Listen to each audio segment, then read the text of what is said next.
Rajab ayına toktolo kete турган болсок, Rajab ayı эмне менен эсте калат? Rajab ayı ошол эле Исра жана Мирач окуясы менен. Исра жана Мирач окуясы эмнеси менен эсте калат десе, Исра жана Мирач окуясы адамзатка момун пендеге парз болгон намаз менен. Намаз дегидей урматтуулар, Кудай Таала окуп жаткан намаздарыбызды, тилектерибизди кабыл кылып, баарыбыздан ыраазы болсун. Namaz elbette bul pendenin күнүмдүк жашоосу. Namazda biz adatta tik turabыз.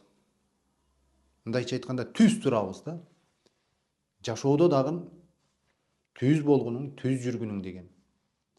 Кыйшалаңдай бербе деген сөз да. Намазда турганыбызда бир жерди карап турабыз.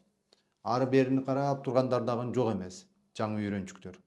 Эми атайлап ары берини алаңдап карай бере турган болсок, намазыбыз бузулат да. Намазыбыз жарактуу, жарамдуу болуш үчүн алаксыбастан бир жерди карап турушубуз керек. Ансыңары жашоодо дагы урматтуулар көрүнгөн жакты алаңдап керектүү, керексиз, пайдалуу, пайдасыз ылгабастан көрүнгөн нерсени эле карай бербегенин, тиктей бербегенин, алаксый бербегенин деген жашоону намаз бизге талим берип жатат. Намазда рүкүгө барганыбызда, саждага барганыбызда, жыгылган турганыбызда бир имамга баш ийип жатабыз.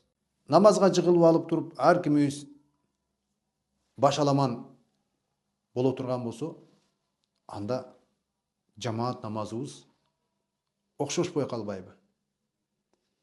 Жамаат намазыбыз жамаат болуш үчүн мына ошол бир имамга баш ийип, бир имамды ээрчийбиз. Ансыңары жашоодо дагы урматтуулар бир жетекчиге баш ийгенин. Мейли ал өлкөнүн башчысы, жетекчиси болсун, мекеменин жетекчиси болсун, үй бүлөнүн жетекчиси болсун.